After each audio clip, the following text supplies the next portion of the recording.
Permasalahan perselingkuhan ya. Nah, gini loh, aku mau kasih tahu sama kalian ya.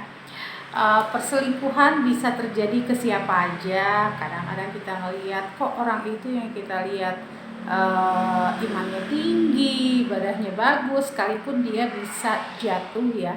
Nah, ketika perselingkuhan itu terjadi pada pasangan kita, yang pertama kali harus kita lakukan adalah tentulah mendinginkan suasana hati kita ya. Jadi kita bisa berpikir lebih jernih lagi. Nah, ada banyak penyebab-penyebab dari perselingkuhan ini. Nah, itulah ketika permasalahan itu datang, kita harus tahu dulu nih apa sih yang menjadi penyebab dari perselingkuhan itu. Nah, kita harus lihat ya, sepanjang kita pernikahan dengan suami kita ya, itu kadang-kadang kita seperti tidak mengenali sifat aslinya, atau kadang-kadang dia bisa berubah gitu, karena memang manusia bisa berubah kapan aja kan. Nah, ketika perselingkuhan itu datang, kita harus cari tahu dulu kenapa ini terjadi dan apa penyebabnya. Karena gini loh, tidak sedikit juga perselingkuhan itu terjadi karena ada yang karena guna-guna, ada yang karena tabiat, ada yang karena memang imannya lagi turun ya, artinya dia lagi tergoda gitu. Nah, biasanya rumah tangga yang di titik jenuh atau lagi ada masalah atau apa, dia pasangan itu atau seseorang pasti akan nyari tempat-tempat yang membuat nyaman. Nah, ketika ada seseorang masuk memberi kenyamanan, nah itu dia yang paling berbahaya. Nah, untuk itulah pentingnya kita tahu dulu. Ada juga karena memang tabiatnya dia peselingkuh gitu. Jadi dia selingkuh nggak hanya sekali, 2 kali, 3 kali, bahkan bisa lebih, bisa dengan wanita yang berbeda-beda, dengan ya berbagai macam wanita. Nah, tapi kalau bertahun-tahun dia selingkuh dengan wanita yang sama, itu bisa dipastikan bahwasanya dia memang cinta ya. Tapi jangan lupa ya, ada juga perselingkuhan yang terjadi karena terkena guna-guna gitu. Jadi pasangan kita ini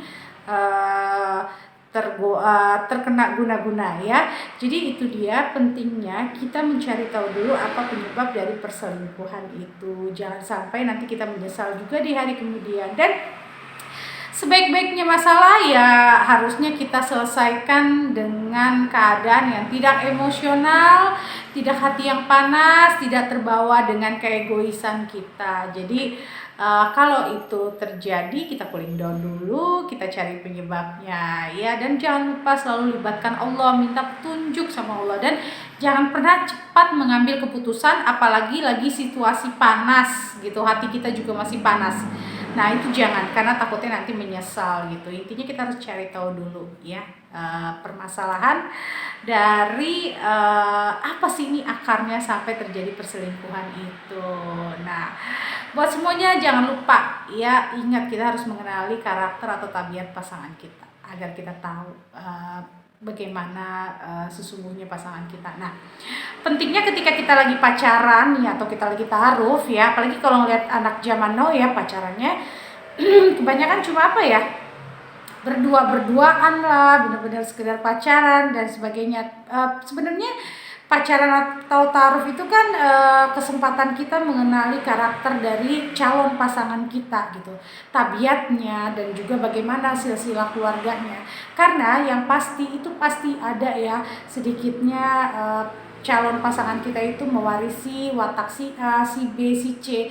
Makanya kita juga perlu tahu apa nih karakter-karakter dari keluarganya maupun dia, sehingga kita bisa memastikan ya, sehingga kita tahu gitu baik buruknya. Walaupun memang tidak ada manusia yang sempurna, tapi jangan sampai kita terjebak. Nah, kadang-kadang wanita itu gimana ya, dia lebih menggunakan perasaan daripada logikanya gitu, dan ketika wanita terlalu banyak menggunakan perasaannya dibandingkan logikanya, ya udah semuanya kadang-kadang jadi berantakan. Jadi kita juga harus hati-hati, kita harus pintar, harus tahu dulu. Lebih baik lambat nikah tapi berkualitas daripada buru-buru nikah tapi kawin cerai, itu kan gak baik. Nah, untuk semuanya jangan lupa baca karakter dan tabiat pasangan kalian, bisa juga dengan aku, bisa melalui video call, dan juga bisa datang langsung ke tempat aku. Terima kasih. Assalamualaikum.